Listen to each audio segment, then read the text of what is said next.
egwuregwu ọbụla nwere usoro, ha na-emekwa ka atụmatụ ya gaa ka ọma, ha na-ewepụtakwa nkwado siri ike, na-emekwa ka o kwee ogugu. Ebumnobi dị banyere egwuregwu ahụ abụghị ka ọ dabere n'usoro, ebumnobi dị na ya bụ ka o kwee ogugu. Igbo ndị ọma na-ege anyị ntị ugbu a, n'ebe ntụgharị gị nke ụbọchị taa, onye ozi Chineke Dr. David Jeremiah na-ewetara anyị nkụzi ihe nke isiokwu ya bụ Iwu na Nkwa. Ana m agbago ume ugbu a ka ị gee ntị dịka ị na-eme nke a, ka onye nwe gọzie gị n'aha Jizọs. Amen.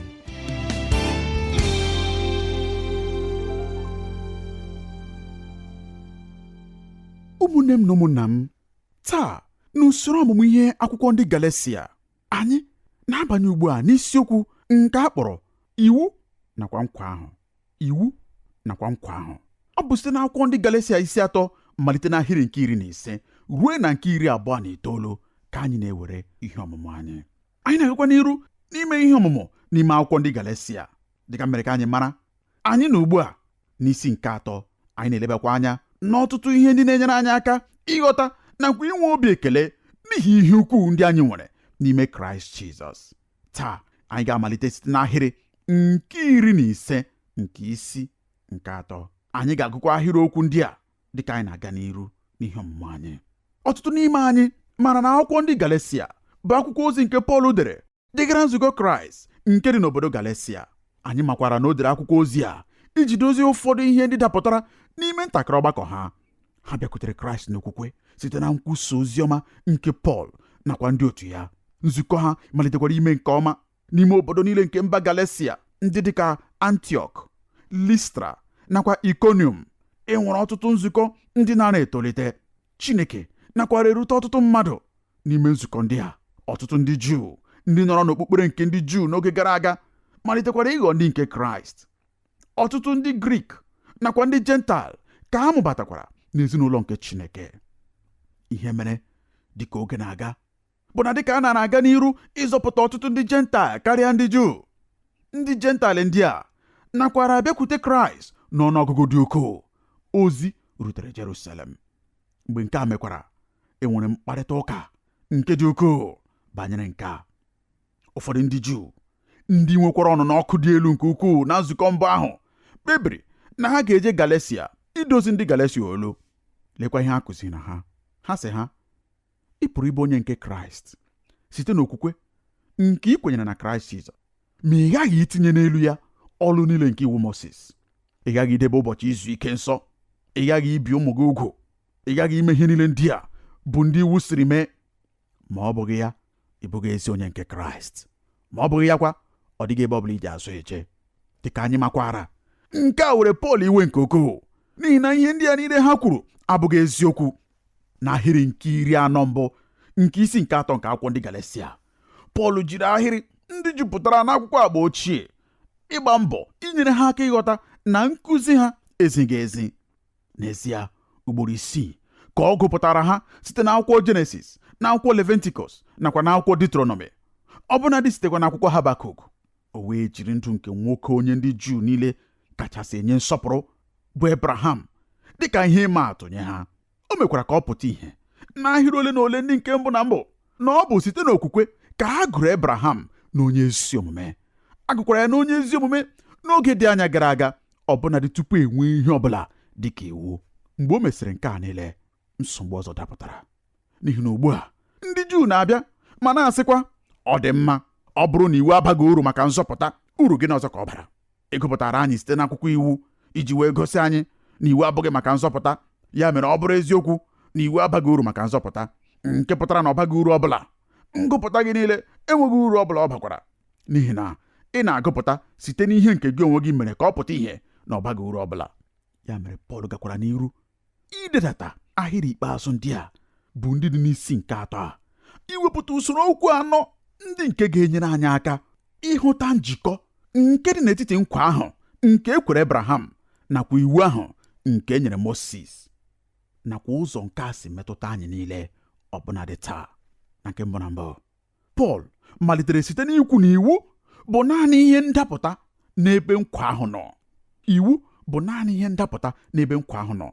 ọ dị nnọọ mkpa nye anyị dịka anyị na-agụ ahịrị ndị a icheta na Pọl bụ onye rabai, onye nwere ezi ọzụzụ. Pọl mere ihe ọmụmụ ya n'ụkwụ onye rabai dịkarịsịrị ukwuu nke oge ya. Ụkpụrụ ozizi nke iwu dokwara ya anya nke ọma. Mgbe ọbụla Pọl wepụtara usoro okwu, ọ dịghị enwe mgbagha, ọ na-abụ kpọmkwem. Dịka anyị hụrụ ya kamgbe anyị malitere usoro ọmụmụ ihe a, mgbe o doziri okwu n'usoro n'isi nke atọ a, enweghị nzaghachi ọbụla ọzọ nke ha nwere ime. Pọl bụrụ onye ọkachamara, onye ọkammụta, onye nwere onyinye dị ukwuu, onye makwara akwụkwọ agba ochie nke akwụkwọ nsọ nke ọma n'isi. Ọ na-agụpụtakwa ya oge niile iji mee ka usoro okwu ya pụta ihe. N'isi nke atọ a, o wepụtara usoro okwu nke kpakọrọ ọnụ ruekwa na apụghị ịgbagha ya agbagha. Ebumnobi ya bụ igosi na ụzọ nke amara nakwa ụzọ nke nkwa dị elu nke ukwuu karịa ụzọ nke iwu. Ụzọ nke amara nakwa ụzọ nke nkwa dị elu karịa ụzọ nke iwu. Iji wee malite, o jiri okwu a nke bụ nkwa ugboro 8 n'ime mpaghara. O chetakwara anyị na nkwa ahụ bụ ihe mere Abraham mgbe Chineke sịrị Abraham, aga m agọzi mba niile n'ime gị. Nke a bụ nkwa ahụ.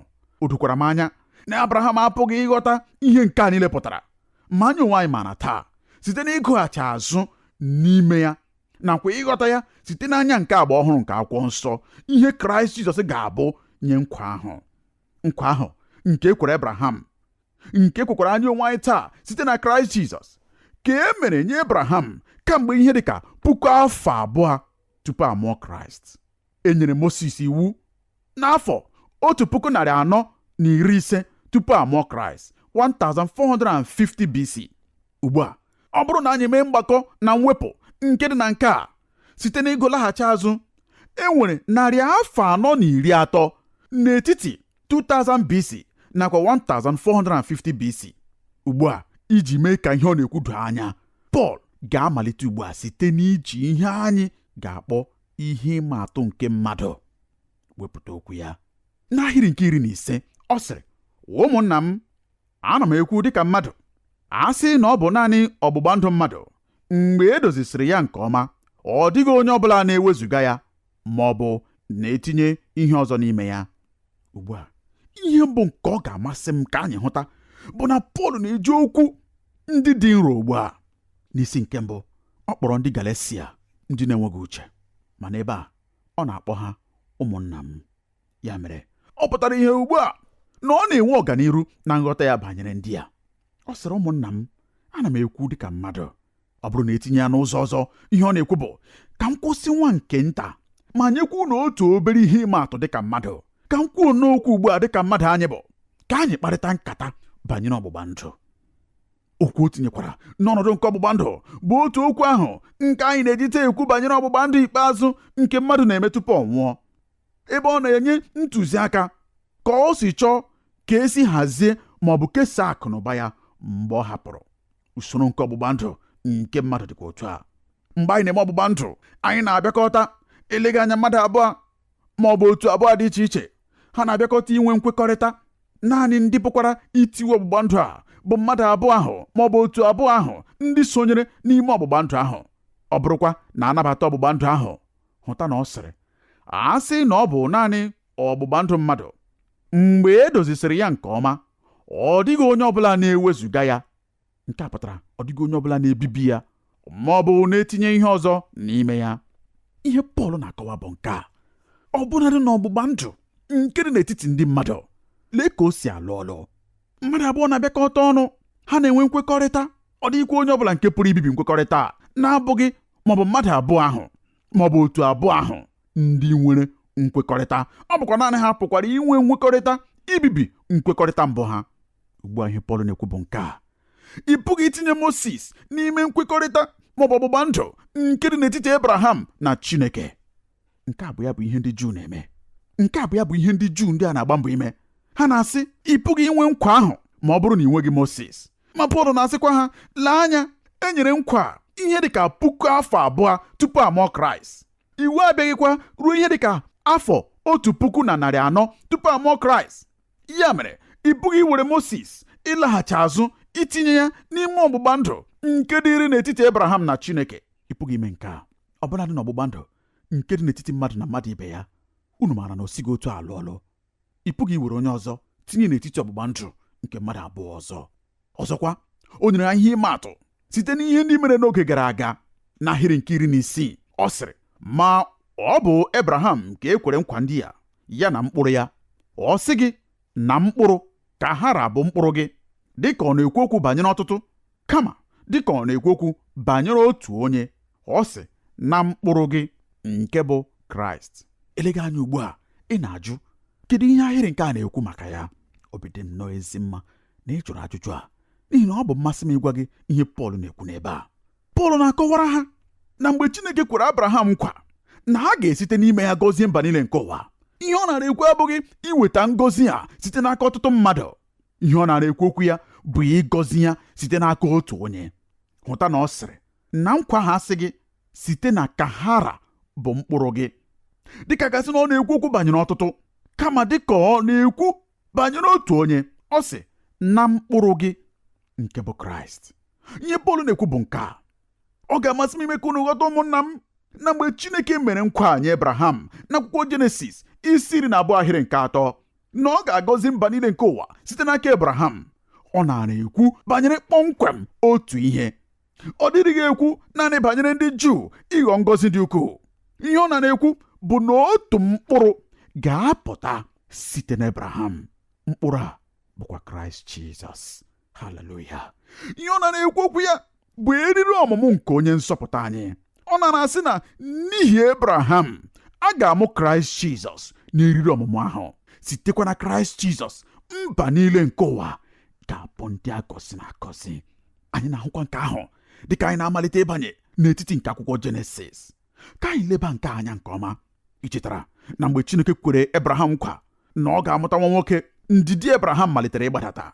Enweghị ndidi nke Abraham wetara anyị ọtụtụ nsogbu, ọbụnadị ruo ugbu a. Unu maara nke ahụ. Enweghị ndidi Abraham mere ka Abraham sị, eleghị anya Chineke agaghị emezu ihe o kwere na nkwa. Ọ dị ka m ga-eji aka m mee ya.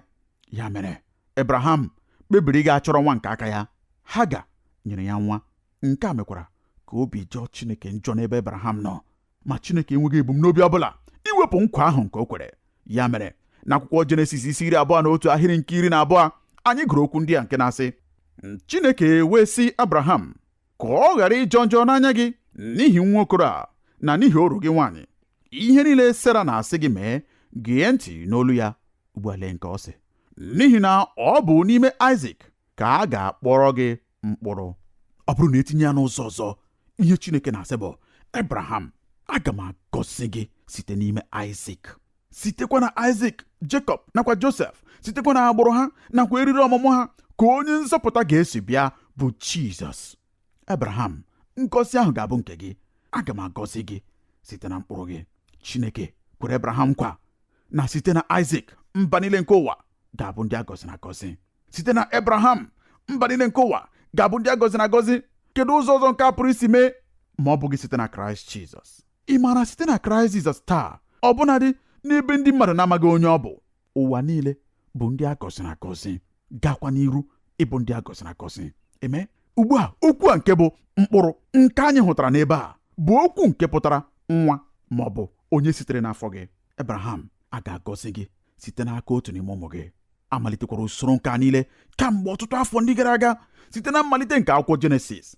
Mmadụ ole n'ime anyị maara ebe mbụ na mbụ ekwusoro ozi ọma n'ime akwụkwọ nsọ? Ọ bụ ezie na ihe ọgụgụ nke dịkarịsịrị ukwuu nke ozi ọma anyị dị n'akwụkwọ ozi ọma Jọn 3:16, ma ihe ọgụgụ mbụ nke ozi ọma ekwusara dị n'akwụkwọ Jenesis 3:15. Gee ntị nye nke a. N'amụma mbụ nke akwụkwọ nsọ, Chineke gwara agwọ ahụ n'ime ogige Iden. Ọ sịrị ya, iro ka m ga-etinyekwa n'etiti gị na nwaanyị ahụ, n'etiti mkpụrụ gị na mkpụrụ ya. Mkpụrụ ahụ ga-echipịa gị n'isi, gị onwe gị ga-echipịakwa ya n'ikiri ụkwụ. Ọ na-ekwu banyere Jizọs. Ihe ọ na-akọwakwa bụ na Jizọs ga-echipụ isi nke ekwensu. Ọ ga-abụ ihe otiti ruo ọnwụ. Ọ ga-emekwa otu ụbọchị, dịka anyị niile maara. Ọ bụ naanị ichiri okwu Jizọs ka ekwensu ga-echipịa. Nke a abụghịkwa nsogbu. Nke a bụ ya bụ mmalite nke ụkpụrụ niile nakwa usoro niile nke mkpụrụ ahụ ịbịa site na Abraham, Aịzik, Jekọb, Josef ruekwa n'ọmụmụ Jizọs. Mgbe oge ga-erute, a ga-amụkwa Jizọs. Sitekwa na Jizọs, mba niile ga-abụ ndị agọziri agọzi. Ugbu a, nke a bụ ya bụ site n'ụzọ ihe ịma atụ nke mmadụ nakwa nkọwa nke ihe mere n'oge dị anya gara aga. Ma ugbu a ka anyị hụ ntinye n'ọlụ nke pụrụ inyere anyị aka. Ahịrị nke 17 nakwa nke 18 ọ na-asị otu a: ma nke a bụ ihe m na-ekwu, ọgbụgba ndụ nke Chineke buruworo ụzọ dozie nke ọma, iwu ahụ nke pụtara mgbe nnọ arọ na oru arọ na 10 gasịrị, ya ewezugaghị ọgbụgba ndụ ahụ ime nkwa ahụ ka ọ ghara ịdị ire. N'ihi na a sị na ihe nketa ahụ sitere n'iwu, o siteghịkwa na nkwa ọzọ, ma Chineke esitewo na nkwa nye Abraham ihe nketa ahụ na amara. Kentị ugbu a Pọl na-agwa ndị nkụzi iwu ndị a: unu apụghị ịlaghachi ma werekwa Mosis nke bụ ihe unu na-agba mbọ ime, ma werekwa ya tinye n'ime ọgbụgba ndụ nke Chineke na Abraham gbara, nke nlụpụta ikpeazụ ya bụ Kraịst. Abraham nọ n'ebe a, Kraịst nọ n'ebe a, Mosis nọ n'ebe a, ma ọnọdụ Mosis abụghị n'ime ọgbụgba ndụ ahụ. Chineke gbara ndụ ahụ ya na Abraham, ọ bụghị ya na Abraham na Mosis. Ọ bụkwa ihe dị oke mmasị. Ọgbụgba ndụ nke Chineke na Abraham gbara dịrị ịtụnanya nke ukwuu. Ọ bụrụ na ịlaghachi ma gụọkwa isi nke 15 nke akwụkwọ Jenesis, lee ihe ị ga-ahụta n'ebe ahụ. Ọ bụ Chineke mere ọgbụgba ndụ a. Ị maara ka ha si eme ọgbụgba ndụ n'ụbọchị ndị ahụ n'oge nke Abraham? Ha enweghị ndị ọka iwu ndị ga-etinyere ha aka n'akwụkwọ iji mee ka o guzosie ike. Ha adịghị eme nke ahụ. Ha nwere otu obere ememe pụrụ iche nke ha mere. Lee ka o siri mee. Ha ga-ewere otu anụmanụ, ha ga-egbubikwa anụmanụ ahụ ọkara abụọ. Ha ga-edebe otu ọkara nke anụmanụ ahụ n'otu akụkụ nke ogologo oke nke ha dọrọ n'ala. Ọkara nke ọzọ ka ha na-edebekwa n'akụkụ nke ọzọ nke oke ahụ. Mmadụ abụọ ahụ ndị na-agba ndụ a ga-agabigakwa n'etiti ọkara abụọ nke anụmanụ ahụ. Nke a bụkwa ya bụ nkwudosi ike nke ọgbụgba ndụ ahụ. Akwụkwọ nsọ nyere anyị nkọwa nke a n'akwụkwọ Jenesis isi 15. Ọ ga-amasị m ịgụpụtara anyị ụfọdụ akụkụ nke ihe mere mgbe Chineke na Abraham gbara ndụ, n'ihi na Chineke sonyere n'omenala nke ụzọ esi eme ya n'ụbọchị ndị ahụ.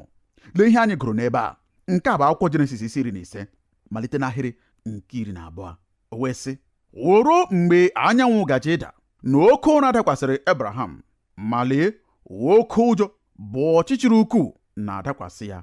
Ahịrị nke 17. o rue na mgbe anyanwụ dasịrị, mgbe ọ gbakwara ọchịchịrị, lee, ite ọkụ nke na-akwụ anwụrụ na ọwa nke na-enwu ọkụ nke gabigara n'etiti iberibe anụ ahụ. Ugbu a lee nke a. Ọgbụgba ndụ ahụ ọ bụ n'etiti onye na onye? Ọ bụ n'etiti Chineke na Abraham. Onye gabigakwara n'etiti iberibe anụ ahụ? Ọ bụ Chineke. N'ihi gịnị? Ọ bụ n'ihi na ọ dịghị ihe ọbụla Abraham nwere ime n'ime ọgbụgba ndụ ahụ. Nke a bụ ọgbụgba ndụ nke Chineke gbara ya na Abraham. Ọ bụghị ọgbụgba ndụ nke dị n'etiti Chineke na Abraham. Ọ bụ ọgbụgba ndụ nke Chineke gbara ya na Abraham. Gịnị bụ oke na ọlụ dịrị Abraham n'ime ọgbụgba ndụ a? Onweghị ihe ọbụla nke bụ oke na ọlụ Abraham n'ime ọgbụgba ndụ a. Enweghị ihe ọbụla nke Abraham nwere imezu ka ọgbụgba ndụ a wee nwee ike dị ire. Abraham, gịnịkwa ka ọ na-ara eme mgbe ememe nke ọgbụgba ndụ na-aga n'iru? Abraham dinara ala na-ekworo ụra. Akwụkwọ nsọ mere ka anyị mara na ọ na-ara ekwo ụra. Chineke gabigara n'etiti iberibe anụ ahụ. Ya mere ọgbụgba ndụ a dịrị n'etiti Chineke nakwa Chineke. Abraham dinara ala na-arahụ naanị ụra. Nke a pụrụ iche kpamkpam site n'iwu. Nke a bụ kpọmkwem ọgbụgba ndụ nke nkwa. Ọ bụ nkwa site n'aka Chineke na ọ ga-agọzi Abraham. Ọ bụghịkwa Abraham, ọ bụrụ na ị ga-eme nke a ma ọ bụ nke ọzọ, aga m aga n'iru inye gị ngọzi ahụ. Nke a bụ nkwa nke na-enweghị mwezuga nke Chineke kwere Abraham. Ọ bụ ọgbụgba ndụ nke dịrị n'etiti Chineke nakwa Chineke. Ihe nke a pụtakwara bụ na ọ bụ naanị Chineke bịa mere ihe niile. Ọ dịghị ihe ọbụla nke Chineke debere dịka oke n'ọlụ nke Abraham. Ọ bụ ọgbụgba ndụ nke amara. Chineke kwere Abraham nkwa, ma ọ dịghị nkwa ọbụla Abraham kwere Chineke na nzaghachi. N'ezie, dịka m kwuru, Abraham nara arahụ ụra mgbe e mere ka ọgbụgba ndụ a guzosie ike. Na ntụle nke ikpeazụ nke ihe ndị a niile, Chineke mere ọgbụgba ndụ nke nkwa nye Abraham site na Kraịst, ka ọ ga-abụ na naanị mmadụ abụọ ndị pụrụ iweta mgbanwe ma ọ bụ ndị pụrụ ịgbanwe ọgbụgba ndụ a bụ Chineke Nna nakwa Chineke Ọkpara. Mmadụ efu apụghị ịgbanwe ma ọ bụ megharịa ọgbụgba ndụ a. Ọ pụghị itinye ihe ọbụla n'elu ya. Ọ pụghị iwezuga ihe ọbụla site n'ime ya. Ndị okpukpere omenala ndị Juu chọrọ ịgbakwunye ihe n'elu amara Chineke, dịka a ga-asị na ha pụrụ ime nke a. Ha gbakwara mbọ iwezuga site na nkwa nke Chineke. Ha enweghị ikike ọbụla ime nke a, ebe ha na-esonyeghị na ndị gbara ọgbụgba ndụ ahụ na mbụ, nke bụrụ Chineke nakwa Abraham, ma ọ bụkwanụ n'idozi ya nke ọma Chineke nakwa Chineke. Ya mere Pọl na-edo okwu ya n'usoro n'iru ndị ozizi ndị a n'ụzọ na-enweghị mgbagha, ụzọ nke pụtakwara ihe. Biko ghọta ka nke a niile siri daba. Nkwa nke Abraham nakwa iwu. Ihe bụ nke o kwuru bụ na iwu bụ naanị ihe ndapụta n'ebe nkwa ahụ nọ, ma nke abụọ bụ na iwu dị ala nke ukwuu karịa nkwa ahụ. Nke a gara abụ ihe dị ụfụ nke ukwuu nye ndị ozizi ndị Juu ndị a, n'ihi na ha na-efe iwu. Ọ bụ iwu ka ha na-ekpere kama ha ga-efe Kraịst Jizọs. Ha na-efe iwu. Pọl na-akwa n'iru ime ka ha mara na iwu dị ala nke ukwuu karịa nkwa ahụ. Nke a bụkwa ihe mbụ na mbụ kpatara o jiri dị otu a. Gee ntị, iwu dị ala nke ukwuu karịa nkwa ahụ n'ihi na iwu bụ naanị nye oge dị nwa mgbe nta, ma nkwa ahụ na-adịgide ruo mgbe niile. Haleluya. Lee ahịrị nke 19 nke akwụkwọ ndị Galatia isi 3, ọ na-asị otu a: gịnịkwa bụ ọlụ iwu ahụ? Atụkwasịrị ya n'ihi njehie ruo mgbe mkpụrụ ahụ ga-abịa, bụ onye ekweworo na nkwa. Haleluya. Gịnị bụ ọlụ iwu ahụ? Iwu ahụ ka a tụkwasịrị n'ihi njehie ruo mgbe mkpụrụ ahụ ga-abịa, bụ onye ekweworo na nkwa. Ọ bụ ihe doro anya na iwu nke dị maka naanị nwa mgbe nta. Ọ pụghị ịdị elu karịa ọgbụgba ndụ nke na-adịgide mgbe ebighị ebi. Ya mere, n'ihi gịnị ka e jiri nye iwu? Gwa akwụkwọ nsọ gị, e nyere iwu n'ihi njehie ruo mgbe mkpụrụ ahụ nke bụ Jizọs ga-apụta ihe. Ruo mgbe mkpụrụ ahụ nke bụ Jizọs ga-abịa, e nyere iwu iji wee kọwaa mmehie. Ma iwu apụghị imeri njehie n'ụzọ ọbụla. Iwu dị ka onye dibịa bekee, onye na-achọpụta ọrịa nke dị gị n'ime arụ. Mgbe o mesikwara nke a, ọ na-asị gị, enyi m, lee ihe ị na-arịa, ma mụ onwe m apụghị ịgwọ gị ọrịa, n'ihi na amaghị m ka m pụrụ isi gwọọ gị. Apụghị m ime ihe ọbụla banyere ihe ị na-arịa, ma ihe naanị m pụrụ ime bụ ịchọpụta ihe ị na-arịa. Emeghị iwu n'oge ọbụla ka ọ bụrụ ọsịsa nye ịgụ mmadụ na onye ezi omume n'iru Chineke. Naanị ihe iwu pụrụ ime bụ ime ka ị nwee agụụ ịbụ onye a gụrụ na onye ezi omume n'iru Chineke. Mgbe ọbụla ilebara anya n'ime iwu, ị ga-ahụta onye ị bụ site n'ịhụta onwe gị n'anya nke ịdị nsọ dị ukwuu nke Chineke. Mgbe ị ghọtakwara ka ị siri kwa afọ n'ala, ị ga-amalite inwe agụụ maka mmadụ ọzọ, onye pụrụ inyere gị aka iru eru. N'etiti Abraham nakwa Kraịst, e nwere Moses nakwa iwu. Iwu na-enyochakwa mkpụrụ obi, na-achọ mmehie, na-akwadokwa mkpụrụ obi maka nsọpụta. Ya mere, etinyere iwu ọ bụghị iji mee ka nkwa ahụ ghara ịdị ire, kama ọ bụ iji mee ka anyị hụ adịghị ike anyị nakwa eru eru anyị mgbe anyị bịara na mmezu ihe nke Chineke tụrụ anya n'aka anyị, nakwa iji gosi anyị ka o siri dị ukwuu bụ mkpa nke anyị nwere banyere mkpụrụ ahụ bụ nke e kwere Abraham na nkwa. N'etiti Abraham nakwa Kraịst, e nwere otu oge Moses nyekwara ndị mba Izrel, ndị na-ekwesị olu ike, iwu otu mmadụ ndị na-aghọtaghị ihe ọ pụtara bụ mmadụ ịdị nsọ. Ya mere Chineke sịrị ha, unu chọrọ ịmata n'ezie ihe ọ pụtara bụ mmadụ ịdị nsọ dịka m onwe m, ka m gosi unu ihe ịdị nsọ bụ. Ya mere e nyere iwu iji wee gosipụta ịdị nsọ nke Chineke, nakwa iji wee gosi ndị mmadụ na ọ bụghị iwu bụ ihe ha chọrọ. Ihe ha chọrọ bụ Chineke n'onwe ya. Iwu na-egosi anyị ka adịghị ike anyị siri dị ukwuu, ka o siri bụrụ ihe na-apụghị ime bụ anyị irute n'ogo nke a tụrụ anya site n'aka anyị. Ị hụrụ, ọ bụrụ na ị chọrọ ịnọdụ Chineke nso, ọ bụrụ na ị chọrọ inwe Chineke n'ime ndụ gị, ọ bụrụ na ị chọrọ ka gị na Chineke nwee mmekọrịta, ị ghaghị inwe ụdị ezi omume nke naanị Chineke nwere. Ọ dịghị onye ọbụla n'ime anyị onye nwere ya. Anyị niile erughị eru. Akwụkwọ nsọ sịrị na mmadụ niile emehiewo, anyị adịghịkwa eru otito Chineke. Nke a pụtara mmadụ niile, onye ọbụla, mụ onwe m, gị onwe gị, anyị niile, onye ọbụla ị pụrụ iche banyere ya, onye ọbụla obi gị na-agwa gị na ọ bụ ya bụ mmadụ onye kachasị dị nsọ, onye ị maara. Anyị niile, anyị adịghịkwa eru otito Chineke. Nke a bụ ihe iwu na-alụ. Iwu na-asị, lee ogo nke a tụrụ anya n'aka gị ebe a. Mgbe ahụ anyị na-ele ogo ahụ anya ma sịkwa, mbanụ, nke a dị elu nke ukwuu, apụghị m irute ya, apụghị m ime ya, apụghị m, ọbụnadị maka naanị otu ụbọchị. Ọzọkwa, Pọl gwara ha na iwu dị ala nke ukwuu karịa nkwa ahụ. Ọ bụghị naanị n'ihi na iwu adịghị adịgide, kama n'ihi na iwu chọrọ onye ogbugbo, ma a natara nkwa ahụ kpọmkwem n'aka. Ọ ga-amasị m igosi anyị ihe ọ na-ekwu banyere ya n'ebe a. N'ahịrị nke 19 nakwa nke 20, ọ na-agwa anyị na esitere n'aka ndị mmụọ ozi nye iwu ahụ site n'aka onye ogbugbo. Ugbu a, onye ogbugbo adịghị ekwuchite ọnụ naanị otu onye, ma Chineke bụ otu. Mgbe Chineke nyere Izrel iwu, kedu ụzọ o siri mee nke a? N'aka onye ka o nyere ha iwu n'elu ugwu Sinai. Ọ bụ n'aka Moses. Ma Moses natara ya site n'aka ndị mmụọ ozi. Ya mere Izrel bụ aka nke atọ site n'aka Chineke banye n'aka ndị mmụọ ozi, banyekwa n'aka Moses, dịka e mere ka anyị mata n'akwụkwọ ọlụ ndị ozi isi nke 7. Ugbu a, o rutekwa ụmụ Izrel n'aka. Iwu sitere n'aka ndị ogbugbo tupu o ruo n'aka ndị Juu. Ma kedụkwanụ banyere nkwa ahụ? Abraham ka e nyere nkwa ahụ. Ọ dịghịkwa ihe eji onye ogbugbo eme, mgbe ọgbụgba ndụ ahụ bụ naanị n'etiti otu onye. Akwụkwọ ọzọ gwara anyị n'ebe a na onye ogbugbo abụghị naanị nke otu onye, ma Chineke bụ otu. Onye ogbugbo na-eguzo n'etiti mmadụ abụọ ma nyekwara ha aka ime mkpebi nakwa inwe nkwekọrịta, ma enweghị mkpa ọbụla maka onye ogbugbo n'ime ọgbụgba ndụ Abraham na Chineke, ebe ọ bụ naanị Chineke nakwa onwe ya nọ n'ime ọgbụgba ndụ ahụ. Ya mere, nke a bụ ihe ọzọ nke mere Pọl jiri sị na iwu dị ala nke ukwuu karịa nkwa ahụ, n'ihi na n'ime iwu ị nwere mkpa nke onye ogbugbo, ma n'ime nkwa ahụ naanị ihe dị mkpa bụ Chineke. Naanị ihe chọrọ bụ Chineke. Ebe anyị kwuoro ihe ndị a niile, elega anya ụfọdụ n'ime unu na-ajụ ugbu a sị, onye ọzụzụ atụrụ, ebe o siri otu a dị, gịnịkwanụ bụ ihe anyị ji iwu ahụ eme? Gịnị ga-eme ka anyị ghara ịtụfu ya? Gịnị ga-eme ka anyị ghara ịghafu ya? Gịnị ga-egbochi anyị ịlaghachi azụ n'akwụkwọ ọpụpụ ma hichapụkwa ya site n'akwụkwọ nsọ? Amaara m na nke ahụ ga-amasị ọtụtụ n'ime unu, ọ bụghị eziokwu? Wezuganụ iwu ndị a niile ka anyị nwee aṅụrị. Gịnị mere iwu jiri dị mkpa nye anyị? Ọ dị mma, obi dị m ụtọ na ị jụrụ ajụjụ a, n'ihi na ọ bụ ebe ahụ ka anyị na-abanye ugbu a. Gịnị bụ uru nke iwu bara nye anyị? Na nnọkọ anyị n'oge na-abịa abịa, anyị ga-ahụ ihe mere eji nye anyị iwu. Ka onye nwe m gosi unu dịka unu na-anọnyere anyị n'aha Jizọs, amen.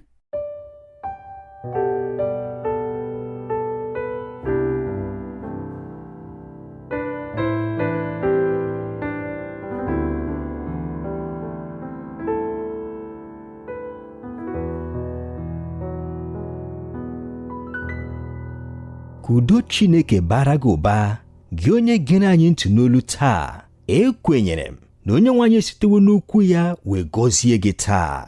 Dịka anyị hụtara, ebumnobi Chineke abụghị ka anyị dịgide maọbụ dabere n'usoro nke iwu, kama ọ bụ ka anyị nwee ezi nkwado iji bie ndụ nke dị n'ike amara dị na Kraịst Jizọs. Ma ike amara na-adịrị sọsọ onye nabatara ya n'ime ndụ ya dịka onye nwe ya na onye nzọpụta ya. Ọ bụrụ na imebeghị nke a, ọ bụrụkwa na ị chọrọ ime nke ugbu a, ọ ga-amasị m ka ị soro m kpee ekpere. Nna anyị nke bi n'eluigwe, ekwenyere m n'ime obi m na Jizọs bụ ọkpara gị, onye bịakwara ma nwụọ ọnwụ n'ihi mmehie m. Ana m arịọ gị ugbu a ka ị gbaghara m mmehie m niile. Ana m ekwupụtakwa Kraịst ugbu a dịka onye nwe m na onye nzọpụta m. N'aha Jizọs ka m na-arịọ nke a, amen. Ọ bụrụ na ị kpere ekpere a, ọ ga-amasị m ka ị chọọ nzukọ Kraịst. Ndị kwere na Kraịst nakwa n'okwu Chineke, ha ga-emekwa ka ị mara ihe ndị ọzọ nke ị kwesịrị ime maka ito eto na Kraịst. Ọ bụrụ na nkụzi ihe a gọziri gị, ọ ga-amasị m ka ị nọnyere anyị na agba nke abụọ ya. Ka amara Chineke dịrị gị n'aha Jizọs, amen. Ekele dịrị gị, gị onye nyere anyị ohere ịnọnyere gị n'ebe ntụgharị gị nke ụbọchị taa.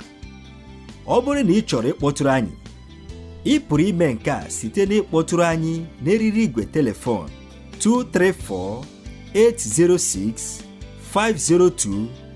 234-806-502-4477, ọzọ 234-806-502-4477, maọbụ site n'izitere anyị ozi email na twr2131@yahoo.fr, maọbụkwanụ site n'idetere anyị akwụkwọ ozi n'olu ndị Igbo Radio Elwa, P.O. Box 12540, Aba, Abia Steeti nke Nigeria. Ka amara nke Chineke gaa n'iru n'ịba ụba nye gị n'aha Jizọs, amen.